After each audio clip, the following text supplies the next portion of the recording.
সমস্ত মুসলমানরা যদি একসাথে বায়াত হয়, একসাথে স্লোগান দেয়, বাংলাদেশে যত রাজনীতি ক্ষমতা আছে, রাজনীতি বলে যারা মানুষদেরকে হত্যা করেছে, জুলুম করেছে, নিপীড়ন করেছে, বাংলাদেশে রক্তের বন্যা বয়ে দিচ্ছে, এইভাবে মানুষ হত্যা করতেছে, আমরা এক হইলাম আমাদের ভাইয়ের রক্তের বিনিময়ে, আমরা নারীরা সংসদ ভবন, গণভবন একটা আমরা ছাড়বো না। যদি এই শপথ আমরা নিতে পারতাম, উপরে মহলে যারা নেতৃত্ব দিতেছে, যারা ক্ষমতার মস্তরে বসেছে, তারাও চেপে উঠতো, বলতো এখনই এই বিচার হওয়া দরকার। আজকে মুসলমান জাগ্রত নাই, জাগ্রত না হওয়ার কারণে, মুসলমান এক নাই, বায়াত না হওয়ার কারণে আজকে এক ভাইয়ের পাশে আরেক ভাইকে হত্যা করতেছে, আরেক ভাইয়ের কোনো সমঝোতা নাই।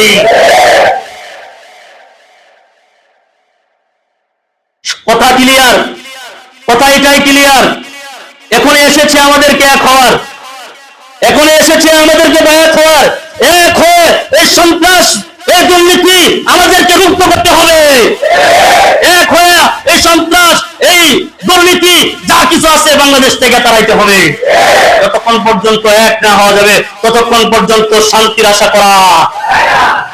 আলহামদুলিল্লাহ, ঐতিহ্যবাহী জিরাবু বাজার বাস স্ট্যান্ড কেন্দ্রীয় জামি মসজিদের সম্মানিত মুসল্লিবৃন্দ, দূর দূরান্ত থেকে আগত প্রিয় ভাইয়েরা, আল্লাহ পাকের দরবারে শুকরিয়া আদায় করছি যে আল্লাহ তাআলা আমাদেরকে জুমার নামাজে মসজিদে একত্রিত করেছেন। রব্বি জালালের দরবারে সকলে মিলে শুকরিয়া আদায় করছি, বলছি আলহামদুলিল্লাহ।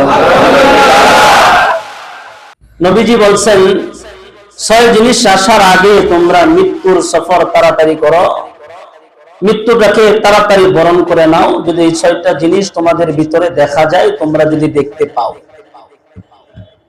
এখন এই হাদিস অনুযায়ী আমরা দেখব যে এই 6টা জিনিস আমাদের সামনে হাজির হয়েছে কিনা, আমরা দেখতে পাইতেছি কিনা। তো নবীজি আলাইহিস সালাতু ওয়াস সালাম 150 বছর আগে, 1500 বছর আগে নবীজি আলাইহিস সালাতু ওয়াস সালাম হাদিসটি বলে গেছেন। তো নবীজি আলাইহিস সালাতু ওয়াস সালাম তিনি আউয়ালে যা জানতেন, আখিরাও সে জানতেন। সুবহানাল্লাহ। সব বিষয়ের জ্ঞান আল্লাহ তাআলা নবীজি আলাইহিস সালাতু ওয়াস সালামকে আল্লাহ তাআলা দান করেছেন। সুবহানাল্লাহ। এজন্য নবীজি ভবিষ্যৎবাণী করছেন। নবীজির একটা ভবিষ্যৎবাণী মিথ্যা হবে এরকম কি আপনারা মনে করেন? সত্য হবে কি হবে না? নবীজি হাদিসটি তিনি সুন্দর করে বুঝাইছেন। নবীজি আলাইহিস সালাতু ওয়াস সালাম বলেন, ইমরাতাস সুফাহা, ইমরাতাস সুফাহা সমাজে অযোগ্য, দুষ্ট, বাটপার এই সমস্ত লোকেরা ক্ষমতার চেয়ারে বসবে। কারা বসবে? সমাজে অযোগ্য দুষ্ট লোকেরা, তাদেরকে ক্ষমতার চেয়ারে বসানো হবে, তারা ক্ষমতার চেয়ারে বসবে। এই ক্ষমতার চেয়ারে যখন দুষ্ট লোক বসবে, কোন মূর্খ লোক যখন এই চেয়ারে বসবে, তখন কি এই চেয়ারের সম্মান ইজ্জত থাকবে?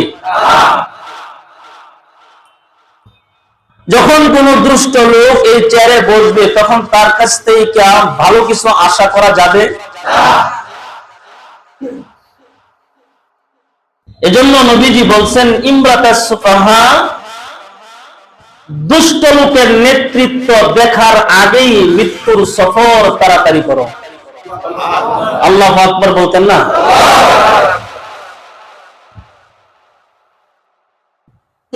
দুষ্ট লোকেরা নেতৃত্ব দিবে, সমাজের ভিতরে কদরবান ব্যক্তি, সম্মানিত ব্যক্তিদের কদর নষ্ট হয়ে যাবে, সম্মানিত ব্যক্তিদের কদর নষ্ট হয়ে যাবে, আর মূর্খদেরকে কদর বাড়ায়া দেওয়া হবে। এর আগেই তোমরা মৃত্যুর সফর তাড়াতাড়ি করো।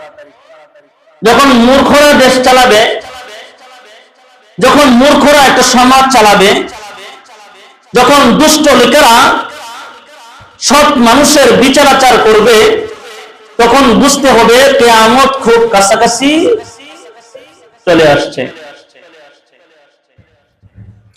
দুষ্ট লোক থেকে, মূর্খ লোকের কাছ থেকে কখনো ভালো যেমন আশা করা যায় না, তেমনি ভাবে আমরাও যে দুষ্ট লোকদেরকে সাপোর্ট কইরা ক্ষমতার আসনে বসাইতেছি, আমরাও তাদের কাছে ভালো কিছু আশা করার অবস্থা আমরাও আমাদের হয় না। জোরে বলেন না। এই মূর্খ এবং দুষ্ট লোক যারা এই সমাজের ভিতরে, কারা দুষ্ট মূর্খ, তাদেরকে আমরা সবাই চিনি। কথা বলেন না।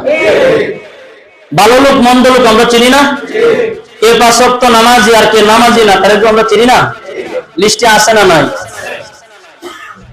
এজন্য নবীজি বলছেন, যখন মূর্খরা, জাহেলরা, দুষ্ট লোকেরা যখন ক্ষমতার চেয়ে গিয়া বসবে, তখন তোমাদের অবস্থাটা কেমন হবে? তখন তোমাদের অবস্থাটা হবে একটা জাহিলিয়াতের চাইতেও বড় জাহিলিয়াতের যুগে তোমরা গিয়ে পৌঁছে যাবে। দুষ্ট লোকেরা চেয়ারে বসবে, মূর্খরা চেয়ারে বসবে, তাদের কাছে যখন আপনার নিয়ে যাবে, সুন্দর সুশৃঙ্খল কোন বিচার তাদের কাছ থেকে আমরা পাবো না। সমাজের যারা নেতৃত্ব দেওয়ার কথা, সমাজে যারা যোগ্য ব্যক্তি, সম্মানী ব্যক্তি, সম্মানিত ব্যক্তিদের কদর নষ্ট হয়ে যাবে। মানুষ তাদেরকে গ্রহণ করবে না। মূর্খ লোকের টাকা আছে, টাকার পিছনে দৌড়াবে। কথা কয় না। সম্মানিত মানুষ সম্মানের বিচার করতে পারে, একটা গ্রাম সুন্দরভাবে পরিচালনা করার দক্ষতা তাদের আছে, কিন্তু তাদের পিছনে ছুটবে না, কারণ তাদের পিছনে ছুটলে কিছু পাওয়া যাবে না। কথা বলে।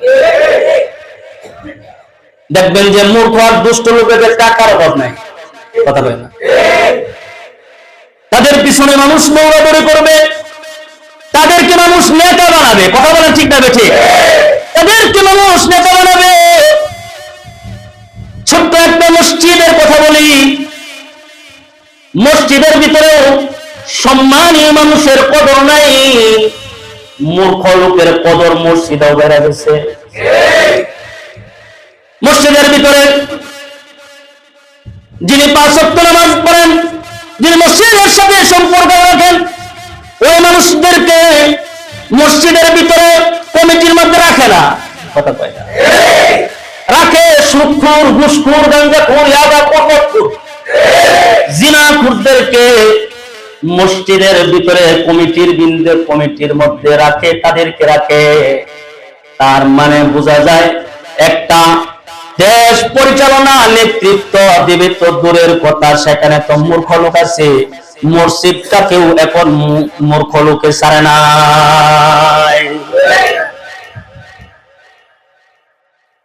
মসজিদে এমন মানুষ বসান যার নেতৃত্ব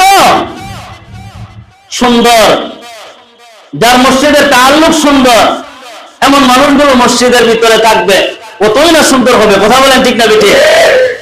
তাহলে দেশের মধ্যে যারা বসাইলেন ক্ষমতার মসনদে, সেও যদি সুন্দর হয়, বিচার বিভাগ সুন্দর হবে। ঠিক না বেঠিক? এজন্য নবীজি বলছেন, ইমরাতে সুবহান, যে ব্যক্তি মূর্খ, জাহেল, এদেরকে ক্ষমতার চেয়ারে বসবে, আর এমন ক্ষমতার চেয়ারে মূর্খদেরকে বসার আগে তোমরা মৃত্যুর সফর তাড়াতাড়ি করবে। তার মানে বিষ খায় মরবে, ফাঁস লয়ে মরবে। ঘুরে বলেন, বিষ খায় আর ফাঁস লয়ে মরবে না। তার মানে নিজেদেরকে পরিবর্তন করে ওই মসনদে একজন ধার্মিক, ওই মসনদে একজন শিক্ষিত, ওই মসনদে একজন শিক্ষিত এমন একজন ব্যক্তিকে বসাইতে হবে, যে ব্যক্তি দেশের মসনদে বৈশা জনগণের সেবা করবে। এমন ব্যক্তিকে বসাতে হবে, যে সুখে দুঃখে আপনার কাছে এসে দেখবে, আপনার হালত জিজ্ঞেস করবে, আপনার হালত কি, চলতেছেন কেমনে। এখন আমরা এমপি মন্ত্রী ব্যারিস্টার এমপি মন্ত্রী আমাদের ভোট দিয়া বানাই, এমপি বোর্ডে পাস করে তার নিজের গ্রামে থাকে না, টাউনে চলে যায়, ওইদিকে চলে যায়, এদিকে যে ভোট দিচ্ছে নিজের গ্রামের লোক, তাদের কোনো খোঁজ খবর নাই, তারপরে খুঁজলেও পাওয়া যায় না। কিন্তু ভোটের সময় যখন আয় দেখবেন যে প্রত্যেকের বাড়ি বাড়ি ঢুকে, কথা কয় না, প্রত্যেকের বাড়ি বাড়ি ঢুকে কেমন আছেন কিভাবে চলতেছেন। কিন্তু একজন লোক যখন ভোটে ফাঁস করে তারে আমরা ক্ষমতার চেয়ারে বসাই, তখন তাদের উচিত জনগণের খোঁজ খবর নেওয়া। তারা নিজেরা যখন মূর্খদেরকে জাহেলের চেয়ারে বসাইবেন, তখন আর খোঁজ খবর পাওয়া যাবে না। নবীজি বলছেন এর আগে তুমি মৃত্যুর সফর করো, যদি পারো তাহলে মস্তক গুলোকে ধার্মিক সুন্দর মানুষ দিয়ে মস্তকে বসায় দাও, আল্লাহু আকবার বলে ওই লোক করে বসায় দেন। সময় কম, অনেক লম্বা আলোচনা। তাহলে এক নম্বর বুঝবেন মূর্খদের নেতৃত্ব, মূর্খরা চেয়ারে বসবে, মূর্খরা চেয়ারের মধ্যে বসবে, ইমরাতাস সুফাহা। দুই নম্বর ওয়া কাসরাতাশ শুরাক, বলেন ওয়া কাসরাতাশ শুরাক। নবীজি বলেন যখন বাহিনী বেড়ে যাবে, যখন বাহিনী বেড়ে যাবে তখন তোমরা মৃত্যুর সফর তাড়াতাড়ি করবে। দেশের মধ্যে বাহিনী বাড়বে, বাহিনীদেরকে নিযুক্ত করা হবে দেশের শৃঙ্খলা ঠিক রাখার জন্য, কিন্তু তারা নিজেরাই দেশটারে শৃঙ্খল বানাবে। জোরে বলেন, জোরে বলেন। বাহিনী বেড়ে যাবে, পুলিশ বাহিনী বেড়ে গেছে, সেনাবাহিনীও আছে, র্যাবও আছে, বিডিআর আছে, নৌবাহিনী আছে, বিমান বাহিনী আছে, আছে না নাই? বাহিনীর কোনো অভাব নাই, কিন্তু বাহিনী দেশের জন্য করা হয়েছে, দেশটাকে নিরাপদ করার জন্য। কথা বলেন ঠিক না? বাহিনী বানানো হয়েছে দেশটাকে নিরাপদ করার জন্য। যেখানে অন্যায় সেখানে অন্যায়ের প্রতিবাদ প্রতিহত করার জন্য, যেখানে জিনা সেখানে জিনা থেকে বাঁচানোর জন্য, যেখানে অন্যায় কাজ সেখানে অন্যায় থেকে মানুষদেরকে বিরত করার জন্য, শাস্তি দেওয়ার জন্য মানুষ বাহিনী বানাইছে, ঠিক না বেটে? কিন্তু বাহিনীরা তারা আমাদেরকে সুন্দর করে পরিচালনা করবে দূরের কথা, তাদেরকে তো বানানো হয়েছে আমাদের পাহারা দেওয়ার জন্য। এখন বাহিনীরা ভালো মানুষরে পাহারা দেয়, খারাপ মানুষরে পাহারা দেয় না। অথচ পাহারাদারি করার ছিল খারাপ মানুষরে। কোটি কোটি টাকা বাংলাদেশ থেকে নাই হয়ে চলে গেছে, পাচার হয়ে গেছে বিদেশ, তাদের দিকে পাহারাদারি নাই। যে তাহাজ্জুদ গুজার, যে পাঁচ ওয়াক্ত নামাজি, তার পিছনে তারা গোয়েন্দা পাঠায় দেয়, মোল্লার গোষ্ঠীরা দেয়, তাদের কাছে পাহারাদারি বানায় দেয়। কিন্তু বাটপার সিটার গুলো দেশের টাকা খায়া মাইরা বিদেশে গিয়া বেগম পাড়া বানায়, এদের পিছনে পাহারাদারি নাই। যত পাহারাদারি করে সব ভালো মানুষের জন্য।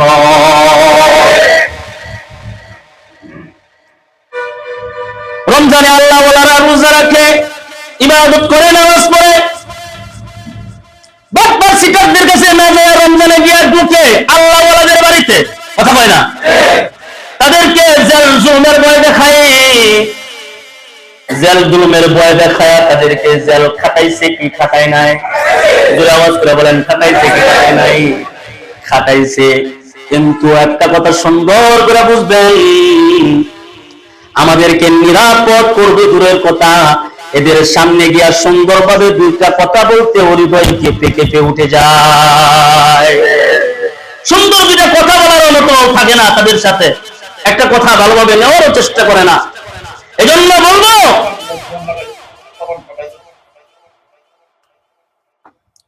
যেখানে বাহিনীগুলো বেড়ে যাবে, যেখানে সন্ত্রাস মুক্ত করার জন্য বাহিনী বানানো হয়েছে, তারা সন্ত্রাসকে লালন পালন করবে। যখন দেখবে সন্ত্রাসকে লালন পালন করে, তাদের ভিতরে সন্ত্রাসকে অভিবাদন করে, তখনই বুঝবে কিয়ামত মুখ সামনে করে চলে এসেছে। সন্ত্রাস, চাঁদাবাজ, দুর্নীতিবাজ, এই সমস্ত মানুষদেরকে তারা লালন পালন করবে, তাদের কাছ থেকে টাকা খাবে, তাদের হয়ে কাজ করবে। অথচ তাদেরকে সমস্ত জনগণের জন্য নিরাপদ করার জন্য তাদেরকে এই বাহিনী গঠন করা হয়েছিল। তারা এই বাহিনী গঠন করে আমাদেরকে নিরাপত্তা দিবে দূরের কথা, আমাদেরকে ঘর থেকে টেনে টেনে বের করা হয়েছে। কিন্তু আল্লাহ তাআলা ছাড় দেয়, ছেড়ে দেয় না। আসলে 6 জন মানুষকে আগুনে পুড়ে মারছে। আপনারা দেখছেন দৃশ্য, ধরে কোন দৃশ্য, কারা কারা দেখছে তা বলেন, হাত নামায় দেন। এটা এমন কোন লোক নাই যে দেখছে না। আসলে 6টা যুবককে পুড়ায় মারছে। এই যুবকগুলোরা পুড়ায় মারছে কারা? পুলিশ বাহিনীর লোক এদেরকে পুড়ায় মারছে। অথচ এই নাগরিক মানুষগুলো তাদের কাছে ছিল নিরাপদ, তাদের কাছে গিয়া নিরাপদ হতে পারে নাই, তাদের কাছে যে আগুনে জ্বলছে, পুড়ে মরতে হয়েছে। কিন্তু আল্লাহ তাআলা ছাড় দেয়, ছেড়ে দেয় না। আসলে আর একজন এসপি গতকালকে নাকি এটারে ফাঁসির রায় দিছে। আল্লাহু আকবার বলেন। ফাঁসির রায় দিছে। চিৎকার মারা বলতেছে, আমার লগের গোলাই কাম করছে, আমি করছি না। এতদিন পর্যন্ত তোদেরকে নিয়ে জিজ্ঞাসাবাদ করছে, জিজ্ঞাসাবাদে কিছু বলস নাই। এখন যখন ফাঁসির রায় হয়েছে, চিৎকার মারা বলস তুই করস নাই, তোর সাথে যারা করছিল তারা করছে। অতএব বোঝা যায় মানুষ ধরা পড়লে তারপরে শত্রু আস্তে আস্তে বের হয়, এর আগে তো বের হয় নাই।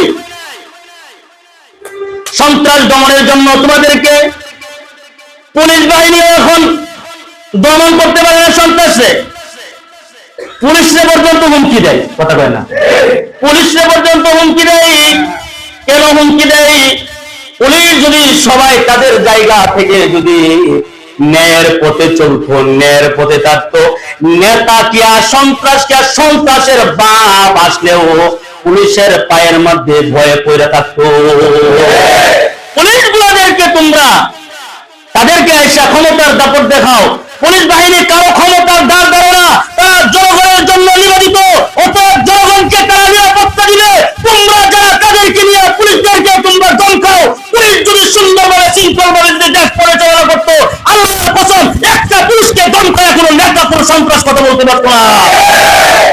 আজকে কিয়ামত সামনে সন্নিকটে চলে এসেছে, বিদায় দেখা যাচ্ছে যে আজকে পুলিশের শাসন মানুষ মানছে না, পুলিশকে মানছে না। কারণ তাদের উপদ্রব, তাদের যে চলাফেরা, তাদের নিয়ন্ত্রণ মন্ত্রীর যে তাদের যে চলাফেরা, নিয়ন্ত্রণ যেভাবে চলার কথা, তারাও যখন এই চলা নষ্ট করে দিছে, তখন জনগণ তাদের মুখ থেকে, তাদের কাছ থেকে তাদের মুখ ফিরে আনিছে। এজন্য নবীজি বলছেন ওয়াকাসরাতাস সুরাত, যখন বাহিনী বেড়ে যাবে, বাহিনী বেড়ে যাবে মানে অন্যায়, অপরাধ, চাঁদাবাজ, ডেন্ডারবাজ এগুলো বেড়ে যাবে। কেউ ঠিক কয় না ভাই, আমরা জেলখানা যাওয়া লাগতো না, আমরা খালি একটু কয়ান, আমরা জেলখানা যাওয়া লাগতো না, আমরা খালি ঠিক যাবে। ঠিক, আমি কেন মিশা কথা বলতেছি? কিছু কবে করতেছে নাকি ভয় পাইতেছে না জানি ওরা আমার করে কি করে। নবীজির হাদিস তো, আমি তো হাদিস থেকে বলতেছি নাকি না বানায় বলতেছি? তাহলে 1 নাম্বার দুষ্ট লোকের নেতৃত্ব, মূর্খদের নেতৃত্ব। 2 নম্বরে বাহিনী বেড়ে যাবে, কিন্তু সন্ত্রাস দমন করবে দূরের কথা, তারা সন্ত্রাসকে লালন পালন করবে। করতেছি কিনা? 3 নম্বর ওবায়াল হুকম, আল্লাহু আকবার বলেন, ওবায়াল হুকম, বিচার বিক্রির আমল আসার আগে তুমি মরে যাও। কি আসার আগে? বিচার বিক্রির আমল আসার আগে তুমি মরে যাও। তার মানে টাকা ওলারা টাকার বিনিময়ে তারা বিচার কিনবে। এগুলো আপনারা দেখতেছেন না? দেখেন না? মনে হয় বন্ধনী আইতেছে, আসছে কথা। হ্যাঁ,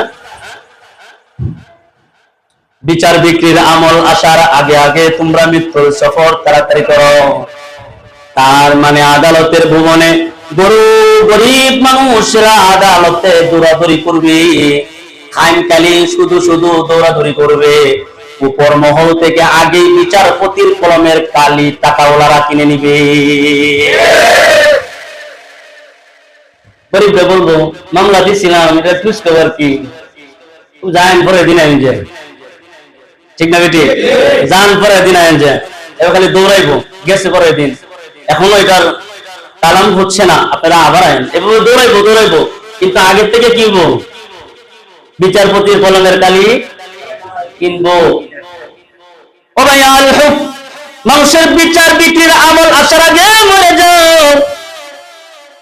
নিজের বাবাকে হত্যা করছে, কারো জমি কেউ ঘাস কইরা অন্যায় করে নিয়ে গেছে, আদালতে গেছেন সুষ্ঠু বিচারের জন্য, গিয়া দেখবে যে যে জমিওয়ালা টাকা যার বেশি, ওই জমিওয়ালা জমিও তার, ঠিক না? রায় তার প্রতি হয়ে যাবে, তার পক্ষে হবে, কারণ তার টাকার জোর আছে, মামার জোর আছে, ক্ষমতার জোর আছে, ঠিক না? ঠিক। এই সমাজে এগুলো হচ্ছে কি হচ্ছে না বলেন? এই সমাজের ভিতরেও এই হুকুম বিচার বিক্রি হইতেছে, বড় মানুষরা দৌড়াইতেছে বিচারের জন্য। উসমান হাদি তাকে শাহাদাতের পেয়ালা পান করাইছে, রক্ত এখনো শাহবাগে ঝরতেছে, ঠিক না? এখনো রক্ত ঝরতেছে, কিন্তু বিচার হইতেছে না, ঠিক না? বিচার নাই, বিচার পাইতেছে না। কিন্তু এই বিচারটা হইতো যদি ইসলামী শরীয়ত কায়েম হইতো, বৈরা আয়না ফাঁসির মঞ্চে ঢুকায়া ওখান থেকে টান দিয়া যখন ফাঁসির রশি দিয়া জুড়াইতো, তাহলে আমাদের এই বাংলাদেশে কেন সারা বিশ্বের মধ্যে মুসলমান কিংবা কোনো মানুষ হত্যা হতো না। একজন বিবাহিত নওজোয়ান যুবক কিংবা কোনো পুরুষ মানুষ, বিবাহিত পুরুষ কারোর সাথে জিনা করছে, নবীজি বলছেন এর সংসার করো, জিনা করলে সংসার করো, তার মানে হইল এর পুরো শরীরটা মাটির মধ্যে ডাবাইয়া ওর মাথার মধ্যে পাথর মারা এরে সংসার করো। একটা পুরুষ যিনি বিবাহ করছেন তারপরেও যেহেতু সে জিনা করছে, ওর বিচারটা যদি এইভাবে জনের সম্মুখে করত, তাহলে মানুষ তার ন্যায্য বিচার সে পেয়ে যেত। মানুষ দৌড়াদৌড়ি করবে কিন্তু ইনসাফের বিচার পাইব না, কারণ উপরে জাগরে আমি বসাইছি, এরা ইনসাফের মানুষ না, হ্যাঁ, এরা ইনসাফের মানুষ না, ইনসাফের মানুষ না, এই জন্য ইনসাফ বিচার পাইতে না। ইনসাফ বিচার যদি পাইতে চান, যার ভিতরে আল্লাহর ভয় আছে, যার ভিতরে আখিরাতের ভয় আছে, এমন মানুষ ক্ষমতার মসনদে বসলে তাদের দ্বারা ইনসাফের বিচার হয়, তখন ইনসাফের বিচার পাইবেন। আর নাইলে ইনসাফের বিচার পাওয়া সম্ভব না। বিচার আগে কিনে নিব, হুকুম আগেই কিনে দিব, দেখবেন যে আগে সব কিছু কাটসাট করে ফেলিয়ে আদালতে আইসে রায় একটা আনতাজি মেরে দিছে, কথা হয় না? আনতাজি রায় একটা হয়ে গেছে আপনার উপরে। কত মানুষ যেগুলো নির অপরাধ মানুষ, যাদের কোনো অপরাধ নাই, এই অপরাধ বিহীন মানুষ সবচাইতে বেশি এখন দেখবেন যে আদালতে কিংবা জেলখানার ভিতরে আছে। অপরাধী মানুষের সংখ্যা কম। আজকে যারা অপরাধ করে, যারা টাকাবাজ, যারা আজকে দুর্নীতিবাজ, যারা মানুষ হত্যা করে, এদের বিচার হয় না, এরা বুক ফুলায়া সমাজে চলাচল করে, আর নিরপরাধ মানুষগুলো জেলখানায় পয়সা বছরের পর বছর মধ্যে থাকে। এদের বিচার কেন হয় না? কারণ আজকের বিচার কিনে নেওয়া হয়েছে। এই বিচার কিনতে শুধু আপনি আমার কারণে, আমি তারা বিচার কিনতে পারতো না। তাহলে এক নম্বর ইমরাতুস সুফাহা, অযোগ্যদের নেতৃত্ব, ও কাসরাতুশ শুরাত, সেনাবাহিনী বাড়ানো কিংবা বাহিনী বেড়ে যাওয়া। 3 নম্বর ওয়াদাইআল হুকম, বিচার বিক্রি হয়ে যাওয়া। 4 নম্বর নবীজি বলেন ওয়া ইস্তিখফাফান বিদ্দাম। নবীজি বলছেন 4 নম্বর যখন সম্পর্ক ছিন্ন হয়ে যাবে, সম্পর্ক ছিন্ন হয়ে যাওয়ার আমল আসার আগে মৃত্যুর সফর করো। তার মানে বাবার সাথে সন্তানের সম্পর্ক ছিন্ন হয়ে যাবে, মায়ের সাথে বাবার সম্পর্ক ছিন্ন হয়ে যাবে। কথা বলে না? বিয়া করছে ঠিকই, কিন্তু বউ এক দেশ, স্বামী আরেক দেশে। ঠিক আছে? ঠিক, বিয়া করছে ঠিকই, কিন্তু খাট হইলো দুইটা, একটা আমাদের বউ থাকে আর একটা আমাদের জামাই থাকে। এরকম আছে না? হ্যাঁ, একটা আমাদের বউ থাকে আর একটা আমাদের জামাই থাকে, খাট হয়েছে দুইটা, মানে সম্পর্ক এতটা বাড়ানা, ছিন্ন ছিন্ন অবস্থা। যখন সম্পর্ক ছিন্ন হয়ে যাবে, উস্তাদের সাথে ছাত্রের কোনো সম্পর্ক থাকবে না, পীরের সাথে তার মুরিদের শাগরেদের সম্পর্ক থাকবে না, এটা ছিন্ন হয়ে যাবে। ভাই ভাইয়ের সাথে সম্পর্ক ছিন্ন হয়ে যাবে। নবীজি বলছেন এমন আমল আসার আগেই তোমরা মৃত্যুর সফর তাড়াতাড়ি করো, কারণ ওইটা জাহিলিয়াতের যুগ ছাড়া গেছে। ওই সমাজে থাকলে তুমিও নষ্ট হয়ে যাইবা। অতএব নষ্ট সমাজ থেকে যত তাড়াতাড়ি সম্ভব আল্লাহর কাছে তাড়াতাড়ি চলে যাও। সুবহানাল্লাহ। যখন কোন আত্মীয়তার সম্পর্ক ছিন্ন হবে, ভাই বাপের সম্পর্ক নষ্ট হবে, তখন সম্পর্ক জোড়া লাগানোর মেডিসিন তোমাদের কাছে থাকবে। আল্লাহু আকবার বলেন। সম্পর্ক এটা লাগানোর মেডিসিনও থাকবে। সুন্দর মসনদের চেয়ারে, ক্ষমতার চেয়ারে বসানোর মতো ক্ষমতা আপনি আমার হাতে থাকবে। কথা কয় না? হ্যাঁ, আমরা চাইলেই ভালো মানুষ বসাইতে পারি, আমরা চাইলেই কিন্তু পুলিশ প্রশাসন সেনাবাহিনী যত বাহিনী আছে সব থাকবে নিরাপদ। কথা কয় না? যদি সুন্দর চেয়ারে বসাই, তাহলে এ পর্যন্ত যে চারটা কথা বলছি, ক্ষমতার চেয়ারে যদি ন্যায় নীতিবান সৎবান মানুষ থাকে, এই তিনটা জিনিস এমনিতেই ভালো হয়ে যাবে। তখন রক্তের সম্পর্ক থাকবে, তখন সেনাবাহিনী, পুলিশ বাহিনী, র্যাব বাহিনী, নৌবাহিনী, বিমান বাহিনী সব ঠিক থাকবে। ঠিক আছে? ঠিক। তারা একবার এইরকম আলিফের মতো সোজা হয়ে থাকবে। আর যখন উপরের লেভেলের মানুষ দুর্নীতি করবে, তখন নিচের লেভেলের যারা আছে সবগুলো নষ্ট হয়ে যাবে। তাড়াতাড়ি স্যার, পুলিশে দেবো সারাদিন দৌড়ায় দৌড়ছি, উঠে দেবো আর তারা দরকারই না। ঠিক না? ঠিক। এগুলো দমন করবার লাগে আমার বড় বানাইছে। ফোন দেখো চিনস এটা কেরা, হয়তো চিনাও লাগতো না, এটা অমুক এমপির লোক, ঠিক না, অমুক বিআইপির লোক। তাড়াতাড়ি স্যার, না আমার চাকরি হয়নি, তাড়াতাড়ি স্যার। পুলিশও বলবো আরে কত কষ্ট করলাম দরবার লাগিয়া, ধরে আনছি, এর শাস্তি নিব। উপরে লেভেল থেকে যেহেতু আমার কাছে ফোন আছে, সাইডে যেমন লাগবো, এরকম বাটপার চিটারদের পিছনে দৌড়াবো না, এরকম খারাপ মানুষে আর ধরবো না। ঠিক না? ঠিক।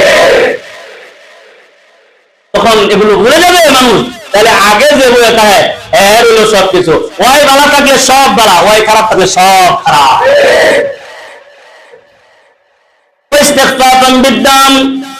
যখন রক্তের সম্পর্ক নষ্ট হবে, রাস্তাঘাটে গুলি করে মানুষ মারবে, রাস্তায় রক্ত পানির মতো প্রবাহিত হইল, মানুষ রক্ত দেখবো, কিন্তু মানুষের হৃদয়ে রক্তের জন্য একবারে মূল্যায়ন থাকবে না। কথা বলে ঠিক। দেখবেন যে রক্ত বাড়ায় পরে মোবাইল ভিডিও লাইক করে, আমার যত ভিউ হইব টিহা বেশি হইব। কথা হয় না? ভিউ যত বেশি তাকাও তত বেশি রক্ত ঝরতেছে। বাই অ্যাক্সিডেন্ট করে মরে গেছে, তোরা হাসপাতালে নিয়ে যাইব দূরের কথা, মোবাইলে ভিউ বাড়ানোর জন্য সেলফি তুলতেছে, লাইভ করতেছে। নবীজি বলছেন এমন একটা আমল আসবে যে আমলে মানুষের রক্তের কোনো দাম থাকবে না, মানুষের রক্তের দাম থাকবে না। পশু প্রাণী রক্তের দাম থাকবে, কিন্তু মানুষের রক্তের দাম থাকবে না। পশু পাখিদের এদের রক্তের বিনিময়ে এদের জীবনের দাম আছে, কিন্তু একটা মানুষের রক্তের দাম এখন বাংলাদেশে আমরা পাইতেছি না। এই বাংলাদেশ থেকে যদি রক্তের দাম যদি বাড়াইবার চাই, যদি আত্মীয়তা সম্পর্কে রক্তের দাম করবার চান, তাহলে আত্মীয়তা সম্পর্ক ছিন্ন নয়, যেভাবে আত্মীয় সম্পর্ক থাকে ওই সিস্টেম ওইভাবে চালু করতে হবে। আমরা একটা জীবনের মূল্য আমাদের বাংলাদেশে আমরা পাই নাই, তাহলে আমরা শুধু শুনছি রাজাকার বইলা বইলা যাদেরকে ফাঁসি দিছে, এমন অপরাধের মানুষের ফাঁসি দেখছি, বলছে রাজাকার বইলা ফাঁসি দিছে, এগুলো ফাঁসি দেখছি। কিন্তু যারা আসলে প্রকৃতভাবে দেশের দুশ্মন শত্রু, যারা বড় বড় দুর্নীতি করছে, এদের বিচার বাংলাদেশের মানুষ ফাঁসিতে দেখে না। সেনাবাহিনীর এক ছেলেকে হত্যা করলো ওসি প্রদীপ, বিচার হয়েছিনি? ফাঁসি ঝুলাইছে, দেখছেন যে শুনছেন ফাঁসি ঝুলাইছে, দেখেন না ফাঁসির রায় হয়েছে, দিব কি না এটা আল্লাহ জানে বলা, ঠিক না বেঠিক? আজ পর্যন্ত যেহেতু দেখছি না, আল্লাহ দেখাই কিনা এটাও জানি না, বলতে পারি না। তবে এই রায়গুলো আপনারা পাইতেন, চোখে দেখতে পারতেন মানুষের মাধ্যমে। আর নাই তো পাবেন কেমনে? আশা করেন না, আশা করাও এটা আমাদের এখন অপরাধ, আশা করাটাও এখন অপরাধ। তাহলে রক্তের কোন সম্পর্ক থাকবে না। দিনের মধ্যে উঠছেন, সকালবেলা ঘুম থেকে উঠছেন, রাস্তায় বেরোচ্ছেন, দেখবেন পিছন দিয়ে গুলি করে মেরে ফেলাইছে, আপনি নিজে টেরও পেয়েছেন না? পাখির মতো গুলি করছে, এই পাখির মতো গুলি করে মারছে আপনারে। আপনার আত্মীয় স্বজন পরিবার ছেলেরা আপনার বিচারের জন্য মাঠে নামছে, রাস্তায় নামছে, কিন্তু বিচার পাইতেছে না। তার মানে বোঝা গেল এই বাংলাদেশে মানুষের রক্তের কোনো দাম না। 5 নাম্বার নবীজি আলাইহিস সালাতু ওয়াস সালাম আরো সুন্দর করে বলছেন, 1 নাম্বার ইমরাতাস সুবা কাসরাতাশ শুরাত ওয়া বায়াল হুকম ওয়া ইস্তিগফাফান বিদ্দাম, মানুষের রক্তের দাম কমে যাবে। ওয়া কাতিয়াতার রিহমি, আত্মীয়তা সম্পর্ক মানুষের একবারে নষ্ট হয়ে যাবে, আত্মীয়তা সম্পর্ক থাকবেই না, একবারে থাকবে না। তারপরে নবীজি বলেন ওয়ালা শাহিয়াতাখিযুনাল কুরআনা মাযামিরা, সমাজে যারা দুল তবলা বাজায়, সমাজে যারা হারমোনিয়াম বাজায়, সমাজে যারা বাঁশি বাজায়, বাউলদের সম্মান ইজ্জত থাকবে, কিন্তু কোন আলেমের ইজ্জত থাকতো না। কথা কয় না? ঠিক না? বাউলরাও চ্যালেঞ্জ করে, কয় কোন কিতাবের কোন হাদিসের কোন কোরআনের কোন পাতার মধ্যে আছে যে গান হারাম, ঠিক না বেটি? আবার এইটা লইয়াও কিছু আহম্মকের কিছু মুসলমানের দলে এরা ওলা পায়, ঠিক না বেটি? এরা ওলা পায়, এরা আমাদের শরীয়ত বুঝাই বেড়ায়, এরা আমাদের মারফত বুঝাই বেড়ায়, ওই মারফত বুঝাই হুজুর মারফত কিতা আমাদের মারফত বুঝাই বেড়ায়। গানের তালে তালে অনেক সময় অনেক ছন্দ লেখা থাকে, তো এই ছন্দ লিয়া আয়া আমাদের কাছে কয় হুজুর এটা কি অবস্থা, এটা ছন্দ লইয়া আয়োস কেন, নবীজির একটা হাদিস লইয়া এটারও সমাধান করে দিই। তাহলে এই সমাজের ভিতরে কুরআন ওয়ালাদের সম্মান থাকবে না। যারা গান তবলা হারমোনিয়াম ঢোল বাজাইতে পারে, এই সমস্ত মানুষদেরকে মানুষ সামনে আগায় দিবে, আর আলেমদেরকে মানুষ পিছায়া দিবে। কথা বলেন ঠিক না? এখন কোন গান যাত্রা পালা যদি হয়, সেখানে আলেমদেরকে জায়গা দেয় না, হুজুর না করে আমরা আছে, আমরা বুঝার দরকার নাই। কথা বলে না? সেই দিন কোরআনের কোনো দাম থাকবে না। কিন্তু কোরআনকে যারা গান, যারা দুল তবলা দিয়া বাজায় বাজায় যারা কোরআনের গান গাইতে পারবো, এরপর মানুষ সম্মান করবো। কথা বলে না? দেখবেন যে কোরআন শরীফের আয়াত দিলে গান বানায়, বাউলরা গান বানায়, কিয়ামতের আলামত যেটা একটু বোঝায় দেয়। কয়েকদিন আগে যে ওই যে বাউলরে জেলখানায় নেওয়া হয়েছে, ওই বাউলের কত সাগরের বিন্দু আছে, এদের দেখছি এরা পিছনে পিছনে বাউলকে সমর্থন করছে, ঠিক না বেটি? এরা পিছনে পিছনে বাউলকে সমর্থন করছে, খালি এই এদের সাগরেদ পাগরেদ শুরু করছে, তারকম না, দেশের শীর্ষ স্থানীয় নেতা বিন্দু তাদের পক্ষ লইয়া কথা বলছে।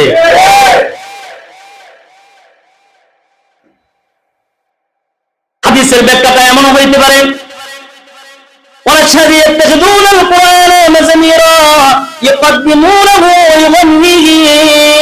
ওয়া ইউকাদ্দিমুনাহু ইউগান্নিহিম ওয়া ইন কানা আকাল্লা মিনহুম ফিকহা। যাদের কোনো জ্ঞান নাই, জ্ঞানহীন মানুষদেরকে সামনে আগায়া দিবে। শাইখুল হাদিসের দাম থাকতো না, কিন্তু যার সুর বাসি, যার সুরটা একটা বাসি, ওই বাসিওয়ালার দাম থাকবে, কিন্তু শাইখুল হাদিসের দাম থাকতো না। যার কণ্ঠ সুন্দর, ওর ইলম আছে কিনা এটা দেখতো না, কণ্ঠ সুন্দর, এজন্য এর সামনে আগায় দিব। আর শাইখুল হাদিস, মুহাদ্দিস যারা হাদিস পড়াই, তারা হাদিসের মধ্যে সারাদিন ডুবে থাকে, এগুলোর পিছনে দিব, কথা কয় না? দেখবেন যে শাইখুল হাদিস মুহাদ্দিসের দাম নাই, কণ্ঠবাজ গলা কাটাওয়ালাদের এই দেশে দাম। এদেশে যার গলাওয়ালা, কণ্ঠওয়ালা, দেখবেন যে এগুলোর সামনে আগায় দিতেছে, কি সুন্দর করবে, ওর মা ঘুমায় পরিবেশ থেকে যা, ও কিন্তু ওগুলোর দাম থাকবে। কিন্তু একজন শাইখুল হাদিস, যিনি হাদিস পড়ান, যিনি হাদিস নিয়ে চর্চা করেন, হাদিস থেকে মূল ভিত্তি আমাদেরকে উপস্থাপন করে দেখান, ইলমিয়াতের যোগ্যতা, এক কথায় ইলমিয়াতের যোগ্যতা সম্পন্ন মানুষের কদর থাকবে না, সুরওয়ালা মানুষের কদর এই সমাজে থাকবে। সমাজে সুরওয়ালা মানুষের কদর আছে না নাই? সুর থাকাটা এটা কিন্তু খারাপ জিনিসটা, সুরের সাথে ইলমও থাকার দরকার। আপনি সুর আছে সুন্দর, আপনি হুট করে দুই গেছেন, না না, আপনার সামনে শাইখুল হাদিস বসা আছে, তারা সম্মান করবেন, কথা বলে না? আপনার সামনে শাইখুল হাদিস বসা বেড়া, তুমি সুরওয়ালা যতই অনেক লইয়া, তোমার সুরে যদি মাছ পাগল যায়, এটা কোনো ব্যাপার না। তোমার সুরের মধ্যে যদি বিভিন্ন রকমের পশু পাখি চলে আসে, এটা ব্যাপার না। কিন্তু একজন শাইখুল হাদিস বসে আছে, তোমার সুর যেমন তেমনই হোক না কেন, তারে সম্মান দিয়া আগে বাড়াইয়া দেও। নবীজি বলছেন, যখন এই সমাজটা সম্মানিত মানুষের সমাজ যখন ব্যতিক্রম হবে, সমাজে সম্মানিত মানুষের দাম থাকবে না, তখনই বুঝবে তোমার মৃত্যুর সফর তাড়াতাড়ি করার সময় এসেছে। আল্লাহু আকবার বলেন। তখন তোমার মৃত্যুর সফর তাড়াতাড়ি করার সময় আইছে। এমন যুগ, এমন আমল আসার আগে তুমি তাড়াতাড়ি মরবে না। কারণ এই জামানা তুমি দেখছো, এই জামানায় তুমি কোনো মূল্যায়ন পাইবে না। এইগুলা দেখার আগে আগে যে ছয়টা বলছি, সেটা আছে আমাদের সমাজে না নাই? নবীজি আলাইহিস সালাতু ওয়াস সালাম তিনি বলছেন, আল্লাহ তাআলা যদি আমাকে আমার জান যার হাতে বিয়াদিহি উদিতু আন্নী উকাতিলা ফি সাবিলিল্লাহ, আমার মন চাই আল্লাহর রাস্তায় শহীদ হইতে। সুবহানাল্লাহ বলেন। আমার মন চাই আল্লাহর রাস্তায় শহীদ হইতে। সুম্মা উহিয়া সুম্মা উকতাল সুম্মা উহিয়া সুম্মা উকতাল। আল্লাহু আকবার বলেন। ফাকানা আবু হুরায়রা ইয়াকুলু লাহুন্না সালাসান আশহাদু লিল্লাহ। হযরত আবু হুরায়রা বলে, নবীজি আল্লাহ তাআলার কাছে 3 বার মৃত্যু কামনা করছেন। 3 বার তিনি বলছেন। আবু হুরায়রা বলে, আমি সাক্ষ্য দিয়ে বলতেছি, নবীজি 3 বার আল্লাহ তাআলার কাছে বলছেন, সুম্মা উহিয়া সুম্মা উকতাল সুম্মা উহিয়া সুম্মা উকতাল সুম্মা উহিয়া সুম্মা উকতাল। আল্লাহ, আমি যদি যুদ্ধের ময়দানে যদি আমি শহীদ হই, আবার যদি তুমি আমার জীবন দান করো, আমি যেন আবার তোমার রাস্তায় শহীদ হই। নবীজি একজন দোয়া কেন করছেন? কারণ নবীজি আলাইহিস সালাতু ওয়াস সালাম তিনি চাইছেন আফসাল মউত। আল্লাহু আকবার। নবীজি চাইছেন আফজাল মউত, নবীজি চাইছেন উত্তম মউত। উত্তম মউত হলো শাহাদাতের মউত। আল্লাহু আকবার বলে। এজন্য খলিফাতুল মুসলিমিন আমিরুল মুমিনিন হযরত ওমর রাদিয়াল্লাহু তাআলা আনহু বলেন, আল্লাহুম্মা রযুকনি শাহাদাতান ফি সাবিলিক ওয়াল মাউতি বিবালাদি রাসূলি। হযরত ওমর বলতেন, আল্লাহুম্মা রযুকনি শাহাদাতান ফি সাবিলিক। আল্লাহ, তুমি আমাকে শাহাদাতের পেয়ালা পান করায়ো। সুবহানাল্লাহ। তুমি আমারে শাহাদাতের নিয়ামত পান করায়ো, শাহাদাতের মত দিও। ওয়াল মাউতি বিবালাদি রাসূলিক। আর আমার মরণটা নবীজির মদিনা শহরে দিও। সুবহানাল্লাহ। আমার মরণটা যেন নবীজির মদিনা শরীফে হয়, মদিনার এলাকায় যেন আমার মরণটা হয়। খলিফাতুল মুসলিমিন দোয়া করতেন, এজন্য এই দোয়াটা খলিফাতুল মুসলিমিনের না, এই দোয়াটা যেন পৃথিবীর সবার জন্য। এক সাহাবী, বেদুইন সাহাবী আল্লাহ নবীর কাছে আসছেন। আল্লাহ নবীর কাছে আয়েশা ওই সাহাবী বলে, ইয়া রাসূলুল্লাহ, কিয়ামত কবে হবে? আল্লাহু আকবার বলেন, কিয়ামত কবে হবে? নবীজি আলাইহিস সালাতু ওয়াস সালাম সাহাবীদেরকে নিয়ে আলোচনা করতেছিলেন, তার কথা শুনছেন, তারপরে নবীজি কথা বলতেছেন। নবীজি আলাইহিস সালাতু ওয়াস সালামের কথা যখন শেষ হয়ে গেছে, নবীজি ওই লোকটাকে খুঁজতেছে, কে জানি আমার কাছে প্রশ্ন করছিল, লোকটা কই? আল্লাহু আকবার। ওই বেদুইন আয়েশা নবীজির কাছে বলছে, ইয়া রাসূলুল্লাহ, আমি বলছি কিয়ামত কখন হবে? নবীজি আলাইহিস সালাতু ওয়াস সালাম বলছেন, ও সাহাবী, তুমি কি জানো? নবীজি বলছেন, ইদা দুইয়াতুল আমানাতু ফান্তাদিরিস সাআহ। আল্লাহু আকবার বলেন। নবীজি বলছেন, যদি তুমি দেখো আমানতের কিয়ামত হইতেছে, তাহলে বুঝবা যে একবারে কিয়ামত খুব কাছাকাছি চলে আসছে। আল্লাহু আকবার বলেন। যখন দেখবা যে আমানতের খেয়ানত করা হলো, তখন দেখবা কিয়ামতের জন্য অপেক্ষা করো। আল্লাহু আকবার বলেন। সাহাবী বলছেন ক্বালা কাইফা ইদাআতু ইয়া রাসূলুল্লাহ, আমানত কেমনে নষ্ট হয়? আল্লাহু আকবার বলেন। কেমনে নষ্ট হয়? নবীজি বলেন, ক্বালা ইদা উসনিদাল আমরু ইলা গায়রি আহলিহি ফান্তাদিরিস সাআহ। আল্লাহু আকবার বলেন। নবীজি বলছেন, যখন কোন যোগ্য লোকের হাতে তোমরা নেতৃত্ব তুইলা দিবা, যখন তোমরা কোন যোগ্য লোকের উপরে, তার হাতের উপরে নেতৃত্ব তুলে দিবা, তখন বুঝবা যে কিয়ামত খুব সন্নিকটে। নাউজুবিল্লাহ বলেন। অযোগ্য লোকদেরকে যখন তোমরা নিজেরা ক্ষমতার মসনদে বসাইবা, তখন বুঝবা যে একবারে কিয়ামত সন্নিকটে। এই জন্য কিয়ামতের আলামতের ভিতরে এই 6টা জিনিস আমাদের সামনে চলে আসছে। নবীজি জন্য বলছে, তাড়াতাড়ি মৃত্যুর সফর করো। আল্লাহু আকবার বলেন। মৃত্যুর সফর করো, এটা যেন তোমার শাহাদাতের মওত হয়। আল্লাহু আকবার বলেন। একটা মুসলমানের রক্তের দাম। নবীজি আলাইহিস সালাতু ওয়াস সালাম যখন তিনি উমরা করতে গেছিলেন হুদায়বিয়ার প্রান্তরে, হযরত উসমান রাদিয়াল্লাহু তাআলা মুকে গ্রেফতার করেন, লুকায়া নবীজির কাছে খবর পাঠাইছে, কয় উসমানকে তারা হত্যা করছে। নবীজি রাগ আর গুসায় লাল হয়ে গেছে। নবীজি বলছেন, এই হুদায়বিয়ার প্রান্তরে আমার উসমানকে যারা শহীদ করছে, আমার উসমানের গায়ে থেকে যারা রক্ত ঝরাইছে, এই রক্তের বদলা না লইয়া আমি নবী মদিনায় যাব না। একজন মানুষের রক্তের দাম। নবীজি বলছেন, হে সাহাবায়ে কেরাম, আমার সাথে উসমানের রক্তের বিনিময় নেওয়ার জন্য, উসমানের রক্তকে আল্লাহ তাআলার সামনে করার জন্য কে কে আসো, আমার হাতে বায়াত হইবা, রিদওয়ান হইবা।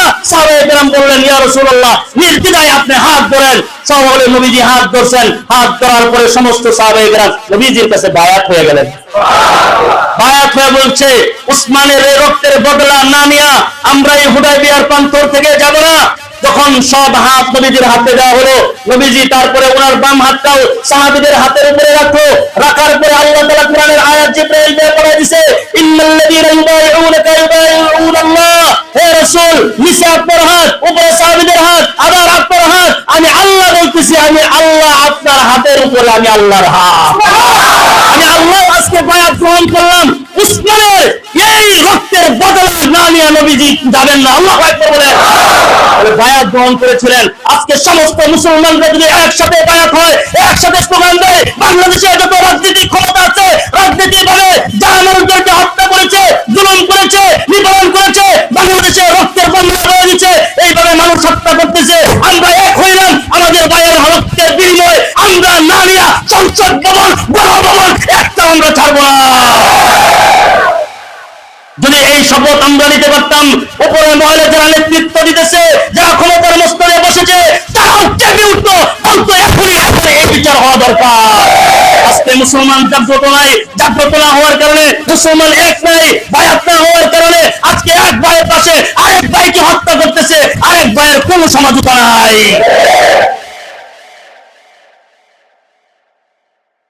কথা ক্লিয়ার? কথা এটাই ক্লিয়ার। এখন এসেছে আমাদেরকে এক হওয়ার। এখন এসেছে আমাদেরকে বায়াত হওয়ার, এক হয়ে এই সন্ত্রাস, এই দুর্নীতি আমাদেরকে মুক্ত করতে হবে। এক হয়ে এই সন্ত্রাস, এই দুর্নীতি যা কিছু আছে বাংলাদেশ থেকে তাড়াইতে হবে। যতক্ষণ পর্যন্ত এক না হওয়া যাবে ততক্ষণ পর্যন্ত শান্তির আশা করা। একজন বিচারকের ইসলামী শরীয়তে তার অনেক অবদান। একজন বিচারক, ন্যায়পরায়ণ বিচারক অনেক দামি, অনেক দামি। আল্লাহু আকবার বলেন। একজন মানুষ যখন সে বসবে বিচারকের কাঠগড়ায়, তখন সত্য, ন্যায়, ইনসাফের সাথে বিচার করতে হবে। এজন্য নবীজি আলাইহিস সালাতু ওয়াস সালাম বলছেন, বিচারক তিন প্রকার। বিচারক কয় প্রকার? বিচারক হলো তিন প্রকার। নবীজি আলাইহিস সালাতু ওয়াস সালাম বলছেন, আল কুদাতু সালাসাতুন, বিচার তিন প্রকার। ওয়াহিদুন ফিল জান্নাহ, এক প্রকার বিচারক জান্নাতি, সুবহানাল্লাহ। ওয়া ইসনানি ফিন নার, আর দুই প্রকার বিচারক জাহান্নামী, নাউযুবিল্লাহ বলেন। ফাআম্মাল্লাযী ফিল জান্নাহ, ফাআম্মাল্লাযী ফিল জান্নাহ ফারাজুলুন আরাফাল হক্ক ফাকাদা বিহি। নবীজি আলাইহিস সালাতু ওয়াস সালাম বলছেন, এক নাম্বার বিচারক সে যে সত্যকে জেনে বিচার করে, সুবহানাল্লাহ বলেন। যে সত্যকে জেনে বিচার ফয়সালা দেয়, ওই ব্যক্তি জান্নাতি। ওই বিচারক কোথায় যাবে? জান্নাতে যাবে। নাম্বার দুই, নবীজি আলাইহিস সালাতু ওয়াস সালাম তিনি বলেছেন, ওয়া রাজুলুন আরাফাল হক্কা ফাহাজারা ফিল হুকমি ফাহুয়া ফিন নার। নবীজি দুইজনের দ্বিতীয় নম্বরে কথা বলছে, যে ব্যক্তি সত্যকে জেনে বিচারে জুলুম করে। যে ব্যক্তি সত্য জেনে কি করে? বিচারে জুলুম করে। এরকম আছে না যে বিচার নিয়ে গেছে, সত্য বিচার, ঠিক না? কিন্তু সত্য জানার পরেও তার বিচারের মধ্যে জুলুম করে, এরকম বিচারক আমাদের দেশে আছে না নাই? ওই বিচারক জাহান্নামী। নবীজি বলছেন সে জাহান্নামী। নাম্বার তিন, নবীজি আলাইহিস সালাতু ওয়াস সালাম বলেন, ওয়া রাজুলুন কাদা লিন নাসি আলা জাহলিন ফাহুয়া ফিন নার। নবীজি তিন নম্বরে বলছেন, যে ব্যক্তি জাহেল, মূর্খ, অজ্ঞতাবশত মানুষের বিচার করে, সেও জাহান্নামী। এজন্য মূর্খ, অজ্ঞতা, বিচার জানে না, কিচ্ছু বোঝে না, তার কাছে বিচার লয়ে যান, ওই কি আমরা বিচার করে দিতে পারবো? তো উল্টা বিচার করবো। এজন্য অজ্ঞতা, মূর্খ, জাহেল এই সমস্ত মানুষদেরকে বিচারক পদে নয়। যে লোকেরা দুর্নীতি করে না, যাদের ভিতরে চাঁদাবাজি নাই, যার ভিতরে দুর্নীতি নাই, এই সমস্ত মানুষদেরকে, ভালো মানুষদেরকে ক্ষমতার মস্তদে বসান। দেখবেন আগামীর বাংলাদেশ সোনার বাংলাদেশ, আগামীর বাংলাদেশ ইসলামের বাংলাদেশ, আগামীর বাংলাদেশ মুসলমানদের বাংলাদেশ।